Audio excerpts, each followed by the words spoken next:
específicos asociados como a la ocurrencia de estas infracciones. Bueno, la creación de un nuevo Servicio Nacional de Menores se va a partir de 4 puntos principalmente. Y creo que esto responde a la pregunta que mencionaba usted sobre cuáles eran como las debilidades. El primero tiene que ver con que el sistema penal de adolescentes no logra reinsertar a aquellos que cometen infracciones, y por otra parte también es ineficaz en términos preventivos.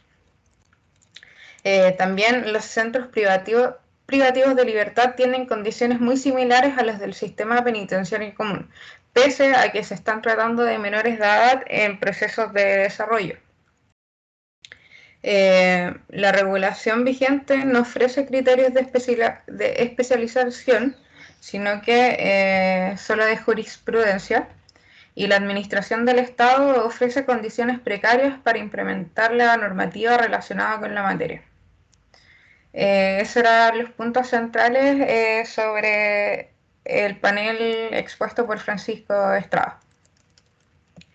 El segundo panel se llama el protocolo VRAI en el ámbito de la justicia de menores, validación del índice global de riesgo, realizado por José Gómez Fraguela. Él presentaba un instrumento que se realizado por la Universidad de Santiago de Compostela, si es que no me equivoco, y mencionaba que este instrumento comparte muchos elementos con otros instrumentos de valoración de riesgo que existen a nivel internacional. Por ejemplo, la inclusión de factores de riesgo dinámicos y factores de protección, evaluación de factores relacionados con las necesidades criminógenas, la información aportada por los técnicos o profesionales de los centros, y los resultados de este instrumento están dirigidos a la gestión del riesgo y no solamente a la predicción. Sin embargo, este instrumento también tiene características exclusivas que realiza grandes aportes para determinar la valoración del riesgo de violencia en los adolescentes. Primero, es que este instrumento entrega información a partir de una autoevaluación del adolescente. Esto es importante debido a que la realidad de los menores pueden ayudar a entender mejor su situación y orientar mejor la intervención a realizar. Por otra parte, esta es una herramienta online que se realiza a través de una plataforma. Esto permite que los resultados sean de alguna forma inmediatos, por lo que no existen largos procesos de codificación, lo que permite un ahorro de tiempo considerable para poder realizar las intervenciones. También entrega una visualización de un informe resumen que indica todos los niveles de riesgo, tanto del autoinforme del adolescente como de la información entregada por el técnico o el profesional, y también evalúa las necesidades para la gestión de la intervención. La primera versión del instrumento evalúa 24 factores de riesgo. 10 son factores históricos que van a estar relacionados con las variables tecnológicas, el maltrato o violencia en el hogar, la historia escolar previa del niño, etc. 4 factores van a ser psicosociales, que van a ser variables dinámicas, en las cuales se pueden actuar y cambiar, como lo son las variables relacionadas con la familia, los amigos, la comunidad, etc. Y por último, los últimos 10 factores son individuales, que van a ser variables susceptibles de cambios, como pueden ser las variables de personalidad, de actitudes relacionadas con el consumo de drogas, etc. Estas variables se van a codificar en 3 niveles en función al nivel de riesgo del menor, que puede ser alto, moderado y bajo. Sin embargo, el autor también plantea de que puede agregarse una nueva categoría que sería protector, y es cuando el factor puede ayudar al niño de alguna manera, puede transformarse en un factor protector de la violencia. Como se ve al lado, eso es un ejemplo del autoinforme que arroja el instrumento, en donde a partir de estos factores se va indicando si es de bajo riesgo, de riesgo moderado o de alto riesgo.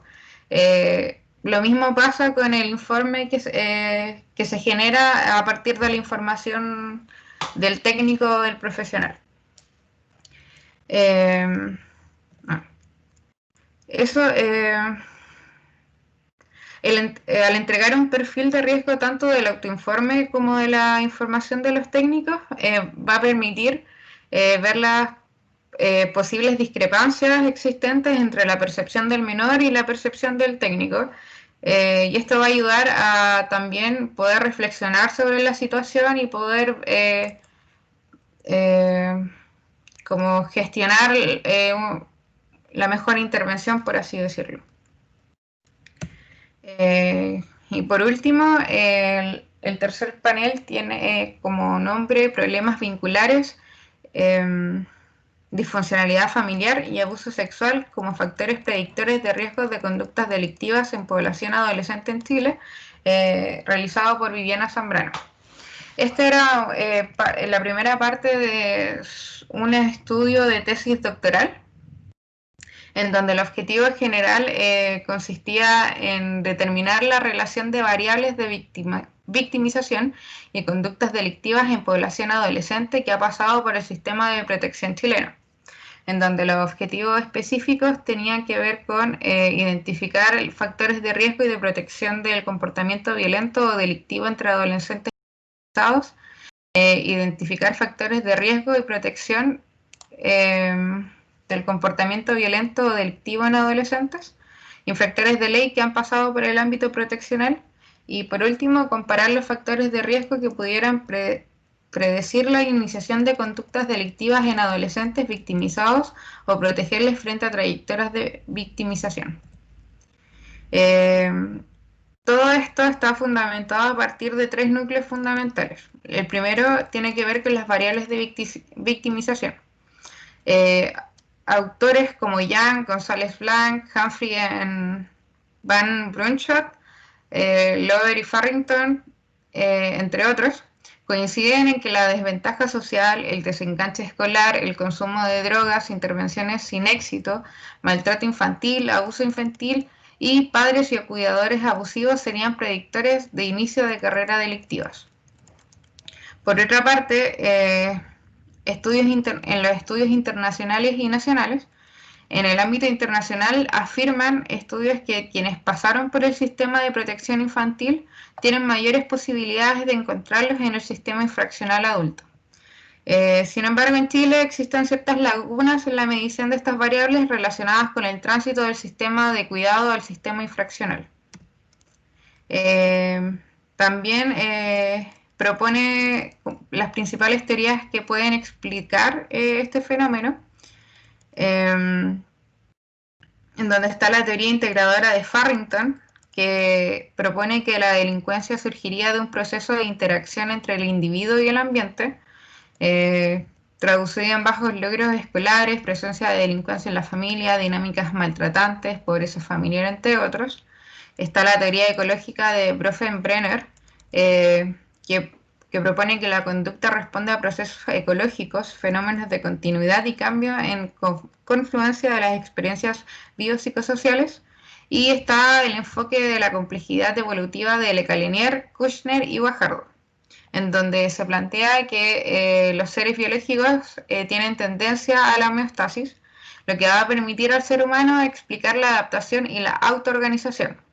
Este enfoque está estrechamente relacionado con las experiencias o estímulos externos y la forma adaptativa vincular.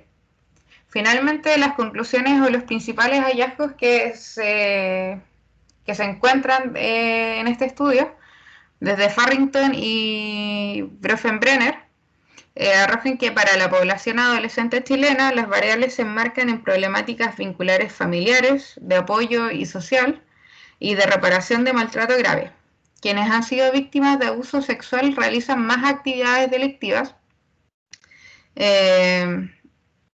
También son las variables vinculares, el pertenecer a familias multiestresadas, donde hay abandono de funciones parentales, donde están aisladas socialmente, con débiles o nulos vínculos comunitarios de apoyo.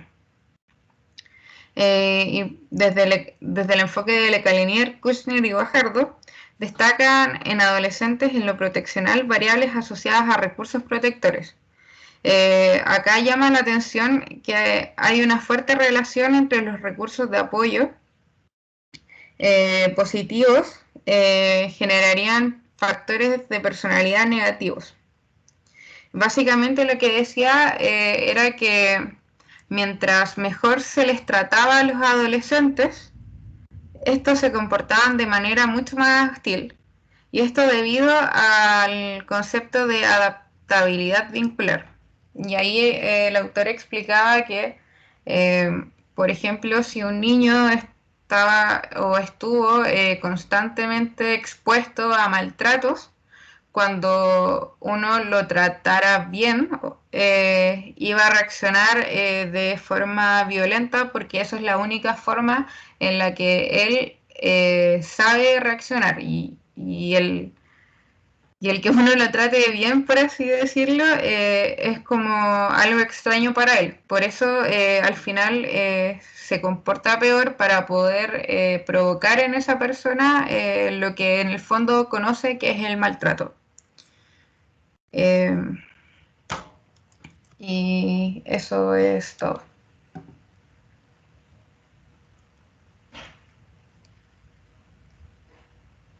Tenía apagado, ahí sí, y tenía apagado el micrófono. Muchas gracias, Javiera. Bien completa tu presentación.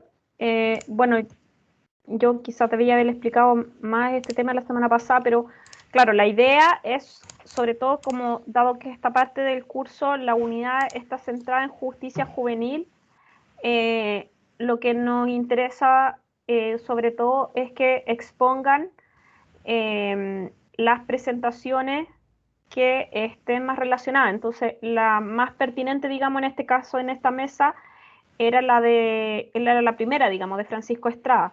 Aunque la última, la de Viviana, me acuerdo que ella también planteó en una parte, bueno, lo que tú expusiste estaba más centrado como en la parte teórica, pero la parte que ella analiza como las evidencias y todo, ella igual hace un análisis crítico respecto de cómo el vínculo y en el fondo también un poco lo que decía Francisco Estrada de la especialización o falta de especialización todavía de los actores del sistema para abordar la intervención psicosocial de un mejor modo.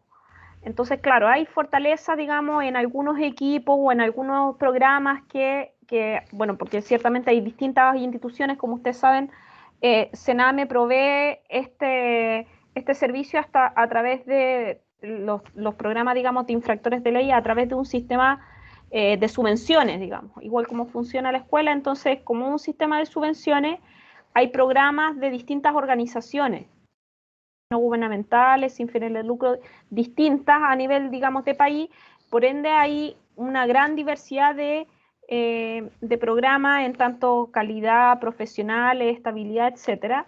Entonces, ahí algunos, digamos, han logrado tener más experiencia y consolidar equipos y en ese sentido han mejorado bastante cuestiones como los instrumentos, el tipo de diagnóstico que te realizan, los modelos de intervención, mientras que otros no mucho. Entonces ahí todavía una crítica general que se plantea, digamos que falta bastante evidencia como para conocer en más detalle cuáles programas, cuáles tipos de servicios están funcionando mejor. Eso un poco para ponerlos en contexto.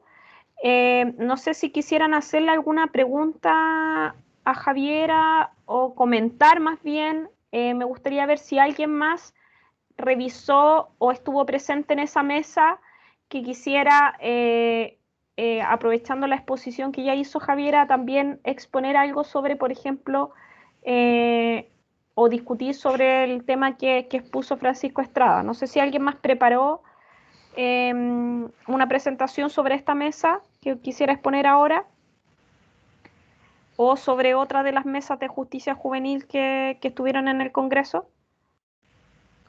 Gracias, Javiera. ¿Puedes apagar el micrófono o quieres agregar algo? No, profe, se me había olvidado. De los chicos de sociología, ¿alguien más ¿Alguien más participó de esta mesa o vio, digamos, los videos de la mesa 16 que quisiera complementar? O, como les decía, en su defecto, de otras de las mesas que abordaron el tema de justicia juvenil. ¿Profe? Sí, David.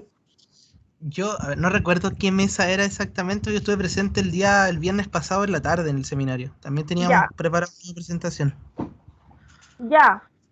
¿Y lo hiciste solo? ¿Con alguien? La hice con mi compañero Luciano Rojas, pero pasa que él está trabajando, pero que tiene problemas laborales. Sí, claro, pero él dejó su parte grabada para que yo la reprodujera también ahora. Ya, súper. Entonces, cuéntanos. Ya, voy a poner un PPT más que nada de ilustración que hicimos. Ya. Ya. ¿Se ve ahí o no? Sí. Ya.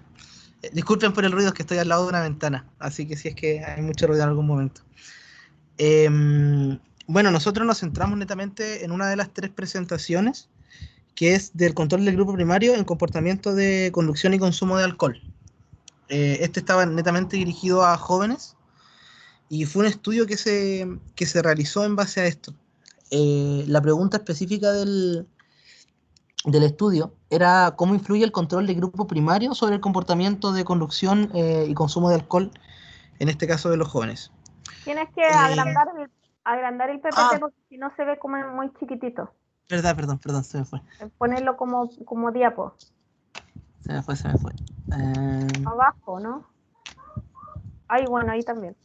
Ahí sí. ¿Se agrandó, no? Sí. Ya. Bueno, básicamente esa era la pregunta. Como dije, este PPT es solamente ilustrativo. En primer lugar, se abordaba como el tema del contexto, digamos, de este estudio. Se partía desde que la sociedad, digamos, posee una norma, la cual, o norma en general, la cual busca ser cumplida mediante lo que es el proceso de socialización. En caso que la socialización falle o no se logre una socialización correcta, digamos, comillas, en base a lo que la sociedad espera, existen como algunos métodos de castigo, digamos, castigo y también recompensa para, digamos, intentar revertir esto, que encontramos 2 tipos, que uno podría ser como los más formales, como el sistema penal, por ejemplo, y otro podrían ser los informales, como los grupos de pares. En cuanto a los formales, lo principal es que se crean leyes como esta que estoy mostrando ahora, la de Si Tomás No Manejes, o también otra que se creó, que fue bastante conocida, es la Ley Emilia. Sin embargo, se decía que una de las grandes debilidades de este sistema es básicamente que de partida siempre tiene que haber un control policial para que se lleve a cabo, lo cual claramente no se puede conseguir en un contexto real. También otra debilidad que presentaba el estudio en cuanto a este sistema era que cuando una persona bebe alcohol ya, digamos, en niveles más altos, pierde como un poco la conciencia, entonces difícilmente va a poder respetar esta ley. Y la tercera era también algo súper importante, que igual lo quiero dejar igual como tema de discusión después tal vez, que es el hecho de que estas leyes siempre son súper conocidas al principio, principalmente por las campañas de difusión y cosas así. Y de hecho, por ejemplo, si vemos el caso de la ley Emilia, que quiero agregar esto ahora, la ley Emilia nació y sale por un accidente que hubo donde murió esta bebé que se llama Emilia. Entonces, claramente estas leyes en un principio son efectivas por su difusión, por las campañas de información en base a estas leyes también. En cuanto al estudio, también vale la pena mencionar que fue un estudio cuantitativo. Fue un estudio que se basó principalmente en una autoencuesta, la cual se respondió con ayuda del encuestador. Se realizó en el Gran Concepción principalmente este estudio. De hecho, al final igual, por adelantar un poquito, al final igual decía que era necesario dentro de las limitaciones y como recomendaciones para próximos estudios, decía que era necesario tal vez realizarlo en otras partes del país. Aparte también la muestra fue de 372 personas, si no me equivoco, jóvenes entre 19 a 27 años, Había eso sí como una salvedad, que es que los jóvenes que fueran mayor de 25 años para poder entrar dentro del estudio tenían que vivir con los padres. También, bueno, esta muestra, algunos requisitos que se pedía, digamos, para ser parte de la muestra, era tener un vehículo propio, o tal vez un acceso frecuente a un vehículo. Por ejemplo, podría ser el vehículo de la polola, del pololo, de los papás, etcétera, etcétera. Y tener licencia hace mínimo un año. Básicamente esas son como el contexto del estudio. Para la siguiente parte voy a el audio de mi compañero. Espero que se escuche, que es lo que él dejó ahí grabado. A ver, ahí sí.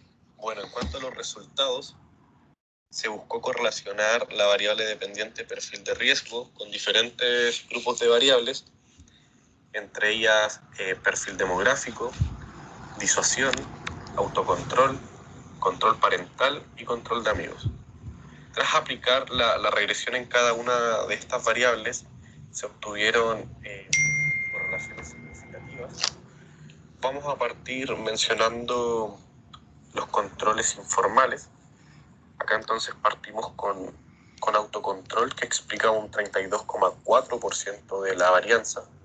El control parental explica un 18,1% de la varianza.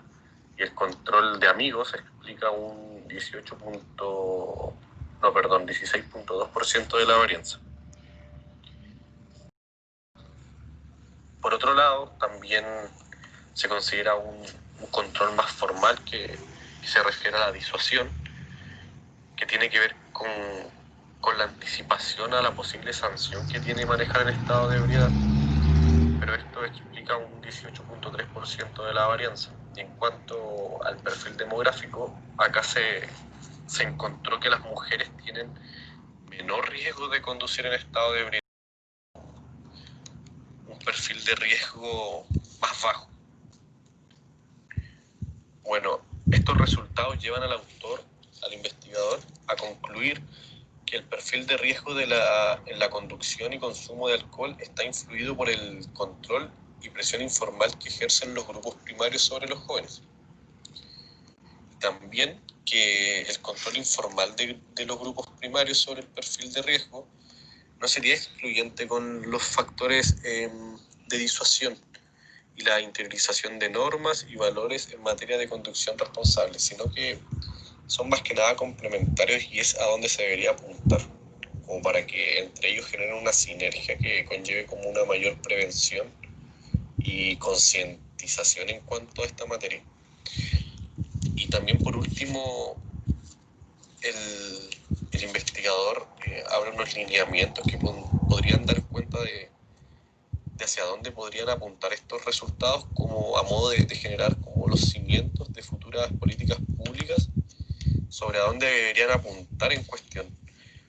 Porque, por ejemplo, en base a los resultados, ya se mencionó que los grupos informales explican mayormente la varianza en cuanto al perfil de riesgo. Entonces, estas políticas públicas deberían apuntar a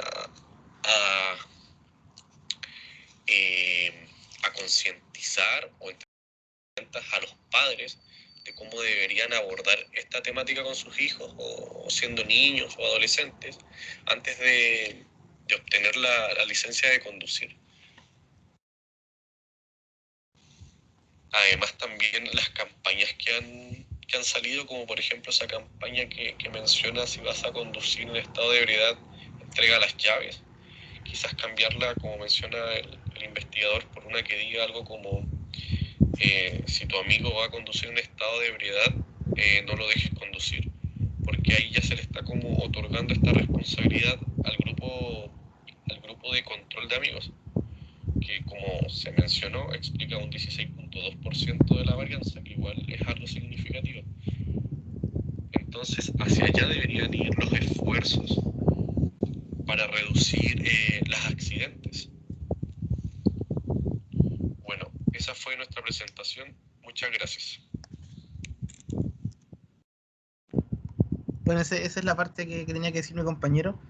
Una aclaración ahí, mi compañero dijo en cuanto a disuasión 18.3 y era 8.3, así que hay esa pequeña aclaración con respecto a esa parte.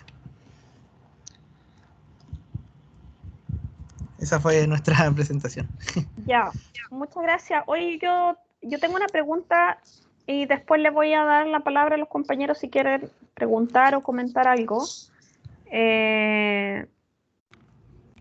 Bueno, ahora específico sobre este tema de la ley Emilia y sobre, digamos, el abordaje del tema del consumo de alcohol relacionado con la conducción. Y yo quería preguntarte qué percepción o opinión tienen ustedes respecto a esta ley y, bueno, y las otras que tú mencionabas respecto a las sanciones, digamos, que el aumento de sanciones hacia estas infracciones. Y como reflexionar respecto si lo que está primando aquí es una visión punitiva respecto a cómo abordar el tema del consumo de alcohol o preventiva. No sé, me gustaría como conocer su opinión. Si la visión es más bien punitiva o preventiva y en el fondo, ¿qué rol tú piensas que tiene efectivamente la disuasión o si es que hay mucha fe, digamos, o un exceso de fe en el efecto disuasivo que puede tener una ley, una legislación? Bueno, en realidad vemos, personalmente creo que básicamente lo que el autor plantea, o sea, perdón, lo que el expositor y quien realizó este estudio plantea es como bastante apegado a la realidad porque básicamente, como decía en un principio, cuando estaba exponiendo yo y hablaba de esta ley cuando salió se hizo súper conocida, todo el mundo la ubicaba, pero hoy día seguimos viendo el mismo tema de accidentes de personas en estado de ebriedad. Basta recordar lo que pasó el año pasado, si no me equivoco, acá en el puente Zorrilla, si no me equivoco, con una familia de las compañías donde murieron el papá y el hijo y la hija quedó en estado vegetal, si no me equivoco. Entonces, eh, básicamente estas leyes logran como esa efectividad y todo eso al principio, pero después termina perdiéndose. Entonces, a la larga, no sé si serán tan efectivas realmente eh, para que la gente no maneje, porque tal vez más que poner una ley parte por hacer consciente a la persona y no con campañas como básicas de concientización de las típicas, de una forma tal vez un poquito más dura puede ser, de los reales riesgos que pueden existir en manejar en estado de ebriedad. Y yo este año igual han habido accidentes, si no me equivoco, en el Valle también hubo uno por ahí por Vicuña, uno o dos, creo que hubieron respecto a la misma temática. Entonces, creo que las leyes son efectivas simplemente al principio, como le decía el investigador, simplemente por la difusión que tienen. No creo que vaya algo más allá. Ya, Creo pero la pregunta que yo te planteaba, más bien como tu análisis o evaluación personal, digamos, sobre este tipo de legislaciones, si es que lo que está primando, digamos, es una visión punitiva o que pone mucho acento, digamos, en este efecto disuasivo, perdón, de la ley, versus una ley o una política pública que más bien busca prevenir una conducta a través de otra estrategia, no sé, más educativa. por lo que vemos, creo que es más disuasiva simplemente, más punitiva. No busca prevenir, sino que, o sea, no busca en esencia prevenir, sino que busca como evitarlo más que nada con, no sé cómo explicarlo, es que tengo la idea, pero no sé cómo explicarlo. Pero no es como que busque concientizar para prevenir, sino que busca, tal vez incluso a través del miedo, irse preso, que esa es como la idea, prevenir, porque lo que hacen es subir las penas más que nada estas leyes. Exactamente. Lo que estas leyes hacen no es como centrarse en lo que pasa fuera de la cárcel, simplemente no sé realmente cuántos años tiene la ley Emilia actualmente por conducción, pero sí sé que a esta persona que chocó a esta familia del puente Zorrilla creo que le dieron 9 o 10 años, una cosa así. Pero básicamente las leyes que se han sacado para esto se centran principalmente en eso. Claro, pero ahí hay dos consecuencias que son relevantes. Efectivamente, como tú dices, claro, es una ley que busca generar más pena, generar consecuencias punitivas más severas, pensando o bajo una lógica que tiene mucha legislación chilena de que la pena más alta disuade, o sea, que hace que la gente deje de cometer o de realizar esa conducta porque disuade.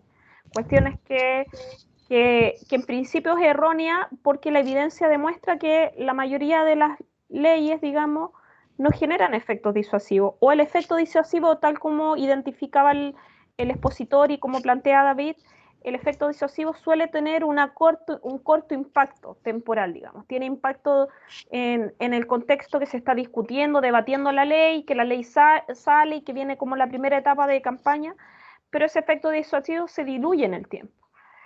Y ahí, digamos, si no hay otro tipo de herramientas que acompañen a la política pública, el efecto disuasor no se va a mantener, digamos. Entonces ahí es donde falta más bien destacar un enfoque que genere políticas preventivas reales, digamos, que no sea solo campaña, porque ya la campaña tiene cierta circulación en la medida, no sé, porque hay presupuesto fiscal para generar una campaña, va a durar el periodo que dure la campaña, pero eso no se va a mantener en el tiempo, entonces también es corto alcance, y ahí donde quizás otro tipo de políticas podrían estar.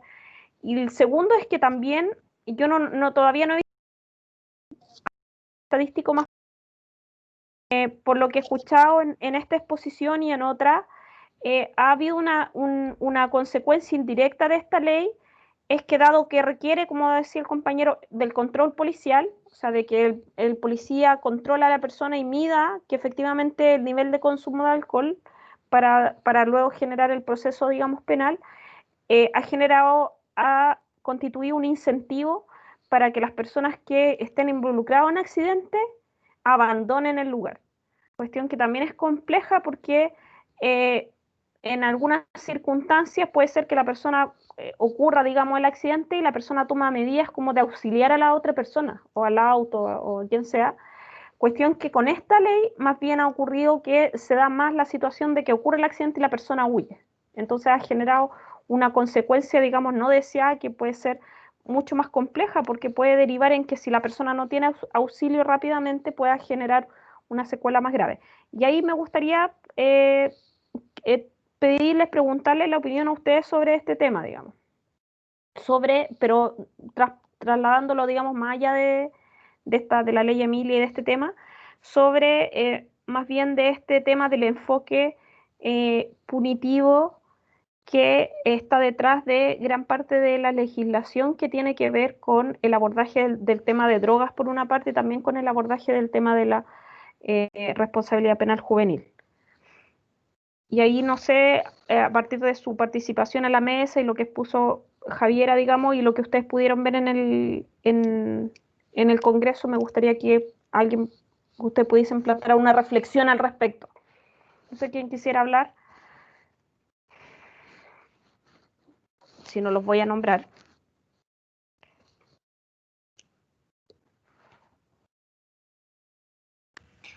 Profe, a mí, o sea, cuando escuché me hizo mucho pensar en también otra mesa del seminario que hablaba sobre el vigilantismo, creo que es. Sí. ¿Qué es? Donde decía que, claro, la gente tenía como el deseo de tomar la justicia por sus manos, por así decirlo. Entonces, debido a la ineficacia como de las fuerzas policiales y porque no se sentían seguros, porque el Estado no les garantizaba esa seguridad. Entonces, creo que a partir de eso, actualmente en la sociedad en sí existe como este carácter punitivista, por así decirlo, en donde todo se arregla, por así decirlo, si existen como penas más duras o si los castigos son más duros, porque creo que existe como un sentimiento de que no existe justicia, por así decirlo. Entonces, como de alguna forma creen que al ser los castigos más duros, pueda de alguna manera equilibrar o aliviar este sentimiento de como de injusticia.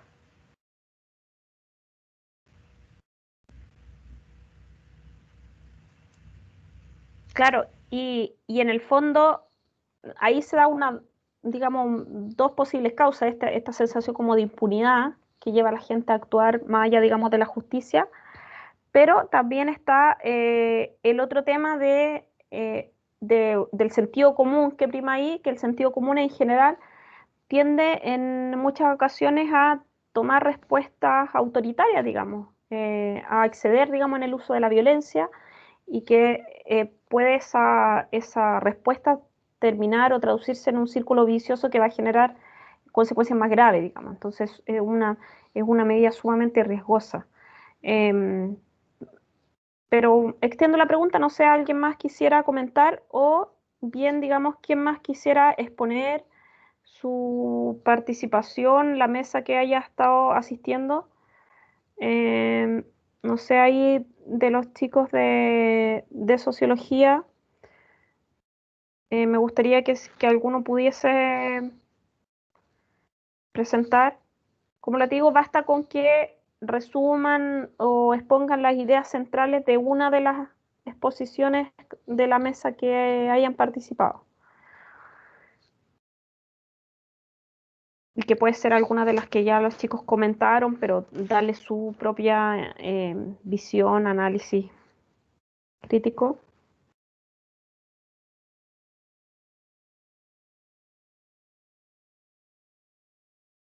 No sé, Javier, Adrián, que no han expuesto. Javier me parece no expuesto, no sé, Adrián. Adrián sí, me parece que sí. Francisco,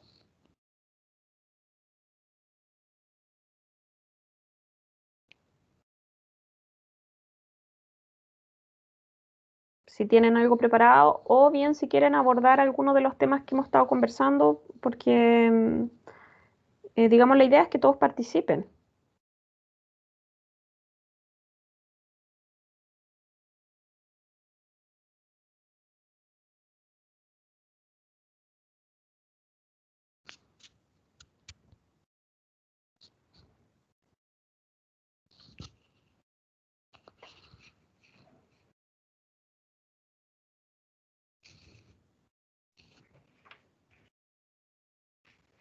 No sé si alguien más estuvo en la mesa en esta mesa 16 que quisiera comentar o profundizar un poco el tema de la especialización del sistema, de la profesionalización, digamos, de los equipos, de los jueces, de los fiscales, digamos, y la idoneidad para abordar el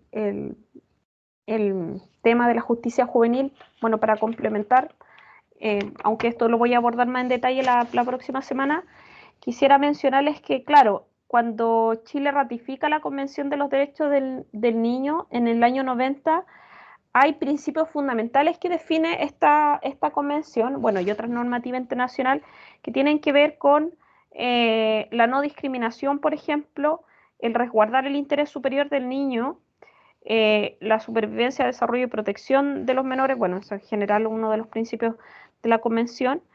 Y bueno, entonces lo que asume el Estado chileno al firmar, al ratificar la convención, es, digamos, reconocer este compromiso de que tiene que abordar tanto la protección como la garantización de los derechos de los niños desde el Estado.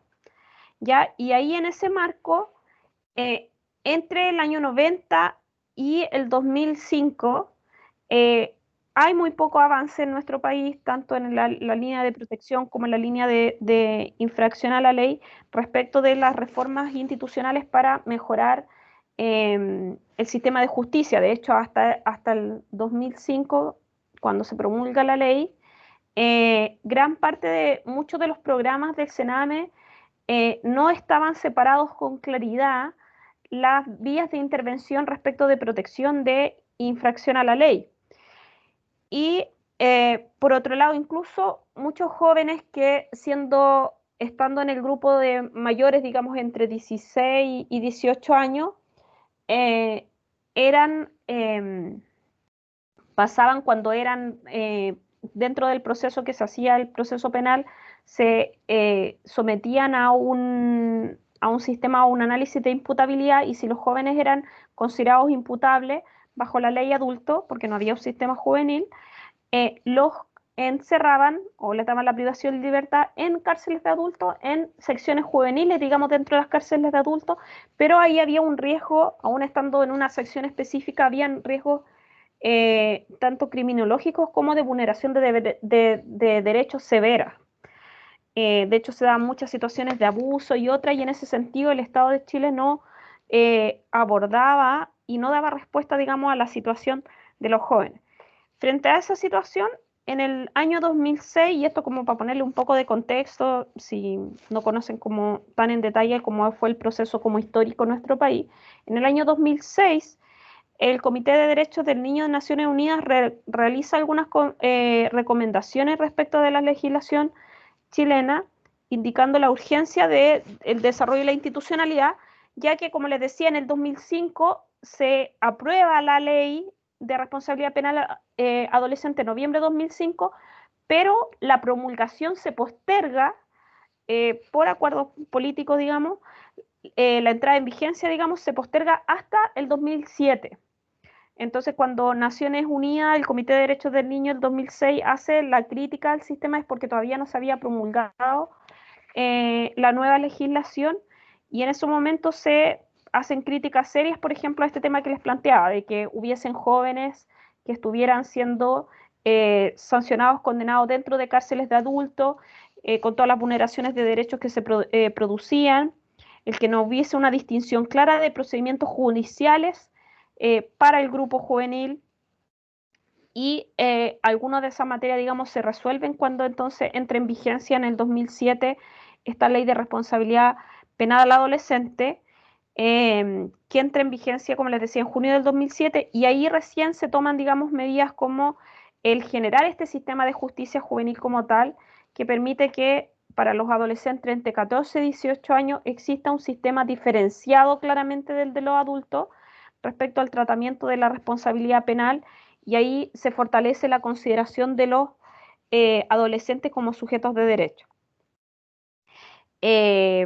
Bueno, ahí se definen, hay también toda una discusión que plantea el propio Francisco Estrada, que es bastante interesante, que en la discusión de esa legislación prima, y por eso yo le hacía esa pregunta respecto de la visión punitiva o no que existe en nuestro país respecto del poder que tienen las leyes, porque en la discusión que se da entre cuando se empieza a trabajar, digamos, en este proyecto de ley, entre el 2003 y 2005 más o menos, el proyecto original cambia bastante y se va poniendo un acento mucho más punitivo en algunas medidas. Por ejemplo, según lo que dicta la Convención de Derechos del Niño y otras normativas, que yo se las subí ahí al curso, como las reglas de Beijing o las del Riad, ahí se sugiere que la privación de libertad, si bien se puede considerar para los jóvenes, para los adolescentes, siempre tiene que ser considerada como una última medida. ¿Qué significa eso? Que solo tiene que ser considerado para delitos graves y ojalá restringido al menor tiempo posible para evitar las consecuencias que tiene la prisionización en los adolescentes.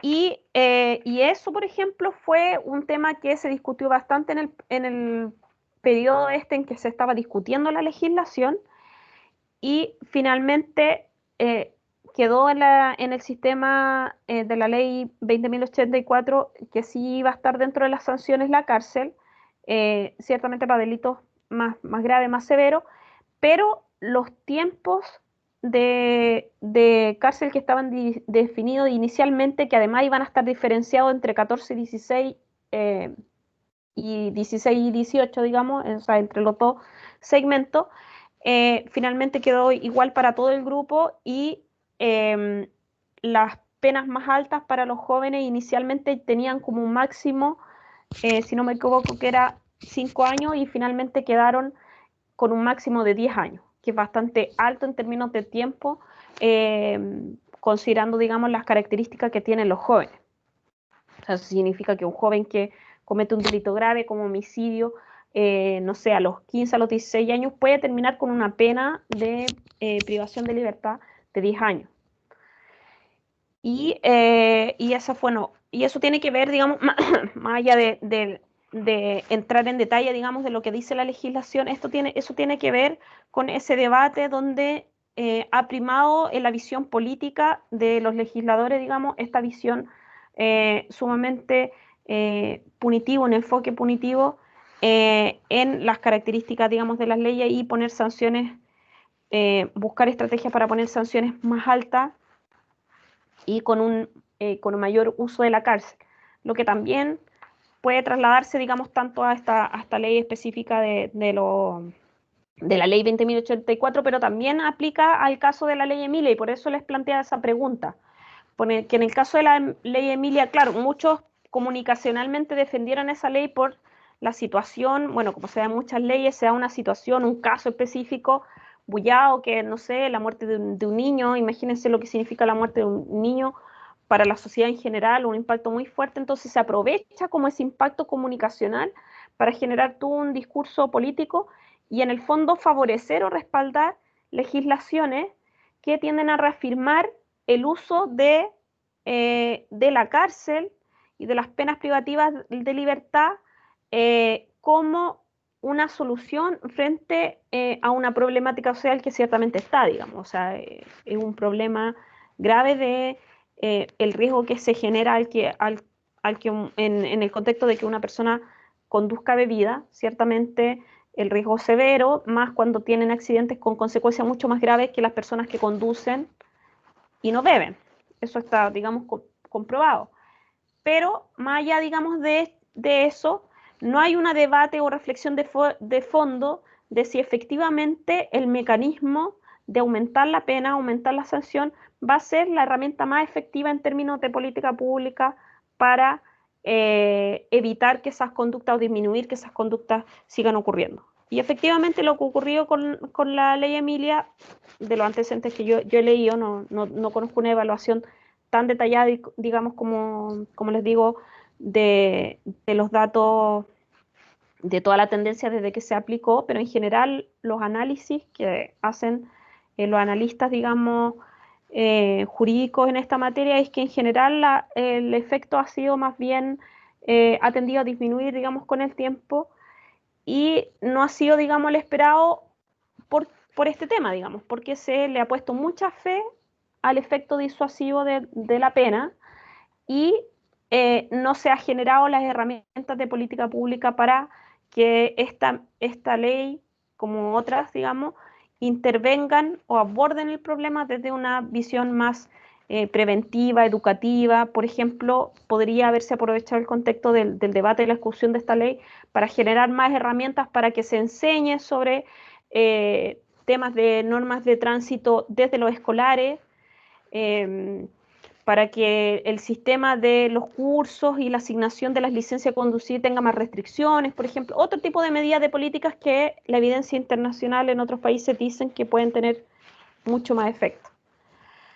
Entonces, bueno, para no tomarme yo solo la palabra y ya como estamos cerca de la hora, quisiera ver si alguien más, me gustaría ver si alguien más quisiera opinar, digamos, sobre este tema del enfoque, la visión punitiva, digamos, y o bien comentar también sobre este tema de la respuesta o el abordaje de Chile respecto de la normativa internacional y cómo se aborda el tema de la situación de los adolescentes infractores. No sé si quieran comentar algo a propósito del Congreso, de las mesas que asistieron.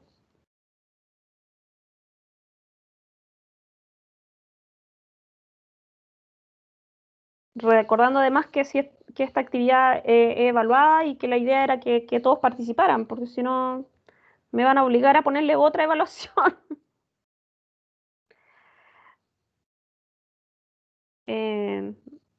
No sé, Adrián, Javier, ¿están ahí si querían comentar algo? Y que lo que les digo no es broma, porque si en verdad no tienen interés en participar ahora o la próxima semana, yo creo que Tendré que generarles una pauta, una prueba o algún otro tipo de evaluación. Profesora, ¿Sí? ¿Valentina? sí, con mi compañera Camila asistimos a la mesa 13 y queríamos, es que no estábamos tan preparadas para presentarlo ahora porque no sabíamos si había que elegir un tema los tres y teníamos como un desorden, pero tenemos Ya. como el resumen de la mesa y para presentarlo la otra semana, empezando la Ya. clase, ¿sí? Sí, no hay problema. Pueden Ya, algunos, genial. de hecho, algunos me escribieron y van a presentar la próxima semana. Ah, Por ya, eso les, ya, perfecto. por eso Gracias. les planteo si más bien quisieran comentar, dar alguna reflexión, digamos, no es necesario que ahora mismo presenten, hagan la exposición, digamos, que sí prepararon sus compañeros, pero si quisieran intervenir o comentar algo, sería de gran utilidad.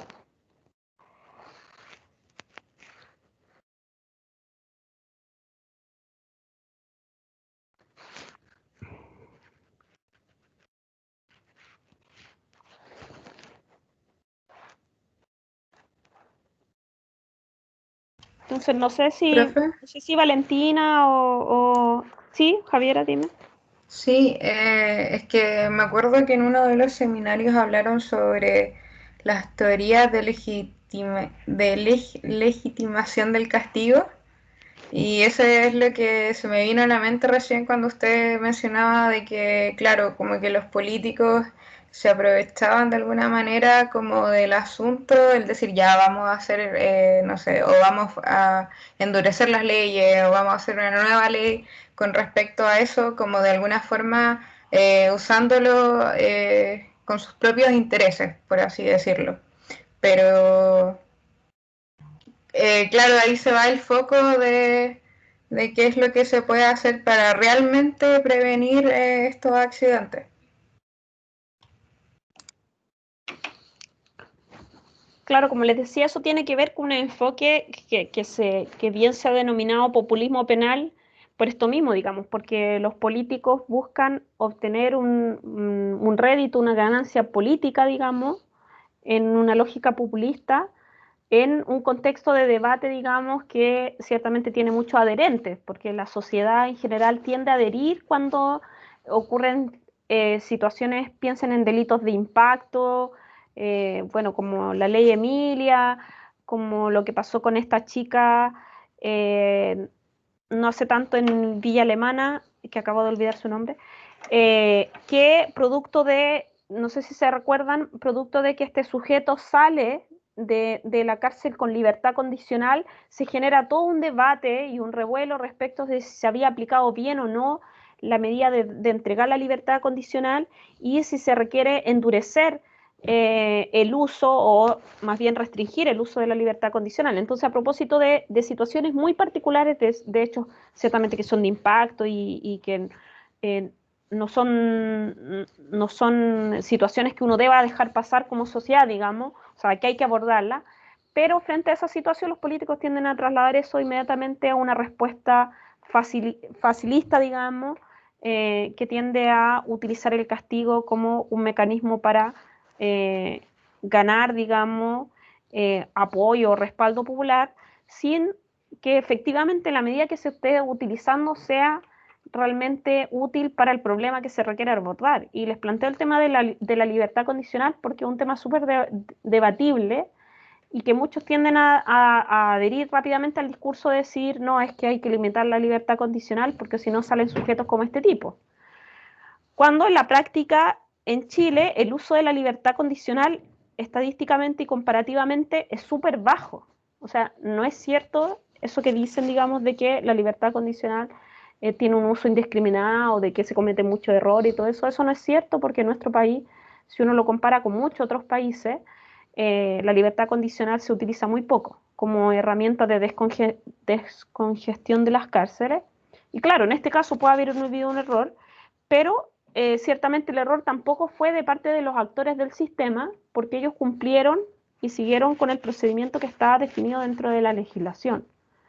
Entonces ahí el error nuevamente debiesen haberlo reconocido quienes generaron la legislación, que fueron los parlamentarios, y que quizás ahí, claro, sí faltan algunos elementos, quizás en cómo se da el procedimiento de la libertad o en qué casos se da y en qué casos no, pero no es un asunto del uso de la herramienta, porque sí hay problemas de congestión en las cárceles en nuestro país y sí se requieren utilizar la libertad condicional, solo que también ahí debe haber un mayor análisis o cuestionamiento de cómo funciona el sistema penal, que quizá el problema está ahí, digamos, o sea, cómo funciona la libertad condicional, los delegados de libertad, los programas que se ofrecen, ese análisis, digamos, que es donde debiese quizás centrarse y no en si se usa o no este tipo de medidas. Eso, bueno, eso me moví un poco más allá del tema de los jóvenes, pero quería como invitarlos como a esa reflexión, como a pensar un poquito más respecto de los debates comunicacionales y políticos que se generan en torno al uso de las leyes, a la promulgación de leyes, como una respuesta fácil a problemáticas sociales que son bastante complejas y profundas y donde la salida o la idea esta punitiva de que con más sanciones se van a lograr respuestas, la mayoría de las veces está muy lejos, digamos, de la verdad. Entonces ahí es donde hay que reflexionar y buscar alternativas. Eso quería comentarle. No sé si alguien quisiera comentar algo más antes de despedirnos, hacer su propia reflexión al respecto. No sé si comparten la opinión de lo que yo planteo o no la comparten. Quizás sería bueno que algunos estuvieran en desacuerdo y también lo comentara y pudiéramos conversarlo. Profe, a mí o sea, me causó duda, es que se habla en general de los niños y no igual en la perspectiva de los jóvenes y los niños que viven en comunidades de pueblo originario, ya sea aymara, mapuche. Entonces ahí está mi duda, ¿qué pasa con ellos? ¿En respecto de qué, Ellas. Adrián? Respecto a las políticas que hay sobre encarcelamiento y cómo ellos se insertan de nuevo, porque ellos están en una sociedad igual muy diferente a la de nosotros. Claro, ahí hay un debate súper interesante que, bueno, que también se ha dado quizás poco en nuestro país, que viene de otros contextos como Perú, o podría ponerles yo el ejemplo como en Perú o Bolivia, donde se ha incentivado el abordaje de la infracción desde estrategias de programas que son fuera de la justicia o alternativas, digamos, a la justicia, que es el enfoque de justicia restaurativa. No sé si alguno participó de esa mesa. Si alguno participó o si revisan los videos y quieren exponer sobre eso la próxima semana sería interesante, porque precisamente el enfoque de justicia restaurativa que se ha desarrollado, como les decía, como en países como en Perú, busca trabajar rescatar ese tipo de elementos, rescatar aprendizajes de la justicia de los pueblos originales, por ejemplo, de Latinoamérica, donde esas comunidades abordaban la justicia desde un prisma mucho más comunitario, donde ellos, por ejemplo, la sanción o la responsabilización del hecho no implicaba separar al sujeto, aislarlo de la comunidad, sino que más bien generar como estrategias de mediación para que el sujeto o la sujeta, digamos, reconociera su error y lo abordara tratando de como si se reparara el error a través de algún tipo de actividad, a través de generar alguna retribución, ya sea a la víctima o a la comunidad completa. Y bajo esa lógica, digamos, es que se desarrollan programas. Actualmente hay diversas, digamos, ONG, instituciones que están promoviendo, digamos, el desarrollo de esta justicia alternativa y hay experiencias súper interesantes, como les digo, en países como Perú, como Bolivia y otros países. Bueno, también viene también de otros contextos. Por ejemplo, en Australia hay experiencia bastante interesante de justicia restaurativa, rescatando elementos de las culturas maorí. En África también hay algunas experiencias.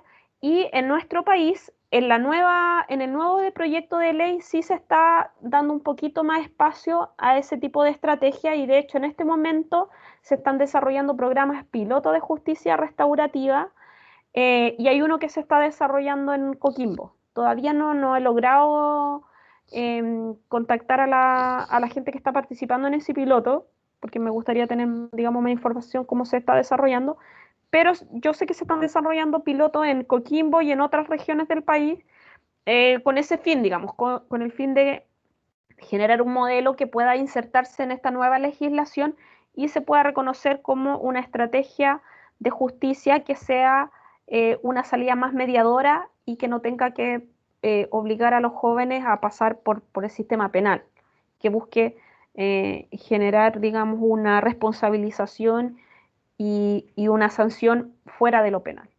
Me parece que es una estrategia interesante de conocer y de aprender, y que además tiene estos elementos que, como plantea Adrián, son relevantes porque reconoce como las particularidades de las culturas o rescata elementos que pueden ser particulares de las culturas originarias y que podría facilitar el abordaje de los infractores de esos grupos, digamos, evitar la exclusión social. Yo creo que ese es un elemento clave sobre el cual pone un acento la justicia restaurativa. Se los dejo como tarea, ahí si alguno quiere abordar ese tema podría ser interesante. Yo probablemente en la clase que ya abordemos más programas de reinserción y todo, voy a volver a tocarlo quizás, pero si alguno quiere comentarlo, en la mesa me parece, en una de las últimas mesas del Congreso hubieron unas exposiciones sobre eso. Bueno, lo pueden buscar ahí en el programa, y en el canal de YouTube están todas indexadas, todas las exposiciones, todas las ponencias que hubieron en el Congreso. Entonces, ahí, si a alguno le interesa, me parece que en la carpeta que subí en el aula virtual dejé un texto que era referido a eso, a experiencias comparadas de justicia restaurativa. También sí, ahí que les puede servir de complemento. Eso, ya chicos, los dejo entonces, les doy las gracias y espero que la próxima semana se motiven y participen, ¿ya? Y ahí yo voy a hacer una presentación también para empezar a abordar en más detalle el tema de la normativa internacional y la legislación chilena. Ya, profe, gracias por la clase. Que esté bien. Chaito. Chao, profe, cuídese, que esté Chao, bien. profe, gracias. Ya, profe, gracias, que esté bien.